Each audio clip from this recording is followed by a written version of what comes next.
Hello Ferrari fans! So today we have another race day where we're looking at 3 of these Kyosho F1 cars. I believe Kyosho's made many Ferrari F1 cars. It's improbable that I'll actually get all of them. These just came up at a decent price, so I figured I'd add to the collection. And I do enjoy looking at the evolution of Formula 1 designs. There's a balance between handling and mostly aerodynamics. So it's nice to know. So obviously these are used, or I doubt they would come like this from Kyosho, but it is interesting. I've never seen a Kyosho base like this with just 2 pins. Usually there's a screw holding these cars down, but not on this one. So what we're looking at here is the 126C4, which was for the 1984 season, and this thing has a 1.5 liter V6 turbocharged engine making around 850 horsepower. So 850 horsepower out of 1.5 liters. That's just crazy. That's amazing, really. But this car wasn't very successful in the Grand Prix. It only won one race at the Belgian Grand Prix, and mostly because McLaren was just dominating F1 at the time with their MP4/2. So some of the problems that riddled this car was the low downforce, which led to low grip, and so also the high wing settings, they hurt the aerodynamics, so the fuel consumption was a big problem. The racers couldn't go as fast as they wanted to because they had to conserve fuel to actually finish the race. In 1984, the FIA banned refueling cars, so you could only have 220 liters of fuel for the race, and that just wasn't enough fuel for this thing to flat out go as fast as it could. It literally had to slow down to finish. So that was the problem that Ferrari was faced with in 1984. So just interesting information I found here online. So looking at the casting itself, it's quite interesting in its shape. I've never seen an F1 car like this. I built a few model kits when I was a kid, but they weren't these. It wasn't this car, at least. Anyways, as usual with Kyosho, they have these exposed axles, which is kind of a mystery for me. All their road cars have blanked off plastic, like accurate looking wheels. I have a suspicion it's because there isn't enough plastic to hold a piece of metal. So that's the only logical reason I could find for the solid through axles. Oh well. Okay, so anyways, it's chrome. The tires are really nice. I mean, look at the curvature of the sidewall, and then the printing on them is really nice. There's a little texture here for, I don't know if that's a radiator or an exhaust vent. It's possible the air enters here and then that's the radiator, so the air is forcing out. I don't know, but it's weird to see that. Okay, so yeah, sponsorship is nicely printed on here. The wings are relatively thin for plastic. The little suspension, it doesn't move or anything like that. But it's nice to see that there's a color here inside. You got the brown and a little indication of some seat belts. Steering wheel's just plain black though. Engine's pretty plain looking. And then, let's see on the back here what's going on. Yeah, the wing does seem a bit crooked. Right? Yeah, that's a bit of a mess. I don't know if I'll try to force that. I think it'll snap. So, well, alright, I guess we don't need to dwell on that too much. I'm going to put this on this little spinning thing here. And then I guess leave that in the background spinning. Okay, so next in chronological order is this F1-91. But it's actually known online as the 642 Ferrari. And so this was for the 1991 season. And, there we go. Kyosho actually made 2 models. There's an early version and then the late version. I think it might have to do with the Marlboro sponsorship that you see here on the car. Because later on, or early, I don't know, there's a lot of issues with sponsorships from tobacco companies in racing. So, okay, so let's take this off the base here. Ooh, I don't know, I think it was glued there originally. Interesting. Okay, well, flat bottom there. Really thin wings here. It's interesting also that the front wing has such an extension here going back towards the rear. Alright.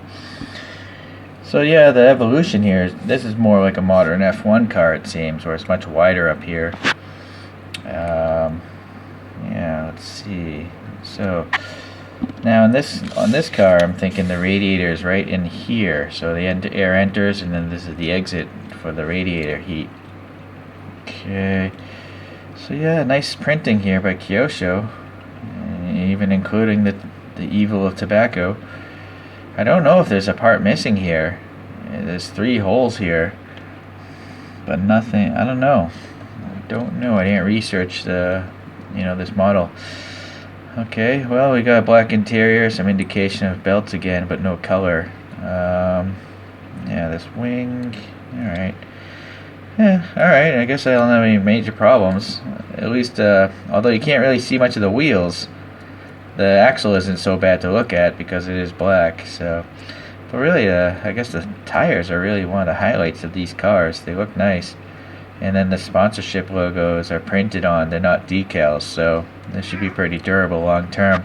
I'm not sure when these Kyosho cars first came out. It's nice to see some printing back here. Pretty thin wings actually for plastic again, and this wing is definitely much better. Okay. Alright, so let's maybe put this next to this one here. Oh, well, actually, I didn't actually talk about the statistics of this, so I apologize. So now the engine's changed here in 1991. This is a 3.5 liter V12 engine making around 700 horsepower, 710. And again, it wasn't the dominating car. It was the best result it ever did was second at a race. It came in third for the season for the Manufacturers' Championship, but again, McLaren came in first. Later on, this was replaced by the 643. Okay, so alright, well, let's move on to the last one here. And what we have is something called a 412 T2, and this car is from the 1995 season. It's still running a V12 engine, but it was reduced in capacity from 3.5. Now it's down to 3 liters. So as engines become smaller and more powerful, the FIA is changing the rules always to try to keep the cars consistently at a certain speed or competitive with other cars.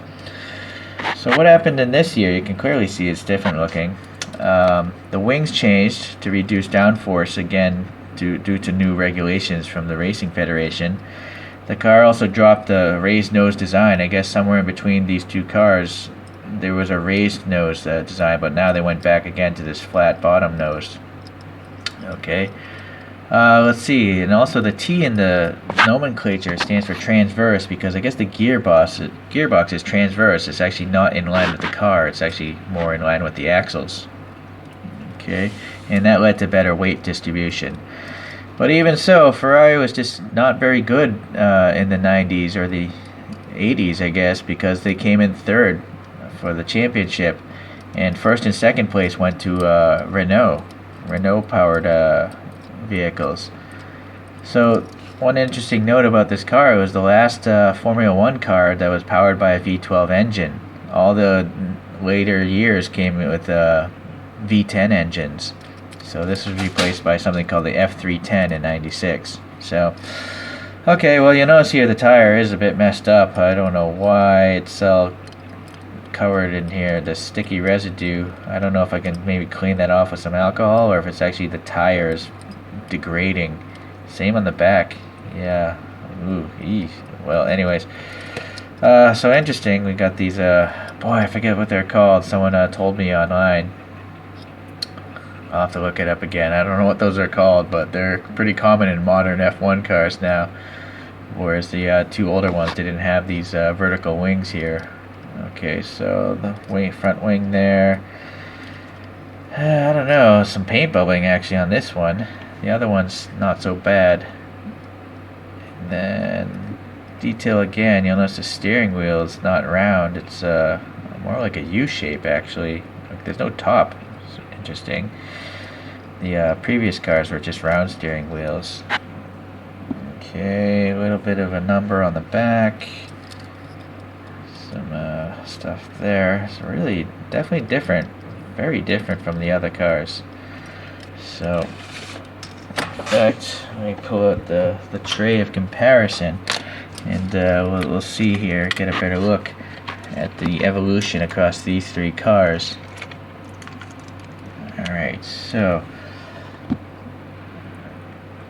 well, I have, whoa, quite some differences here. So this is 1984, this is 1991, and this is 1995.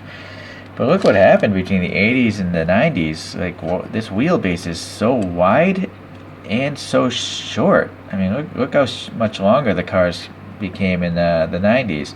But in return for the width, they had to narrow them down. So maybe the footprint is the same, it's just the proportions are different. Wide and short, long and thin. And then, yeah, definitely you can see this changing of the body style. This is a very rear-centric body style. This is kind of like a modern F1 car to me, but this more modern one is introducing these vertical canards or whatever they're called. So it's quite interesting. The wings are quite different. This is a giant wing.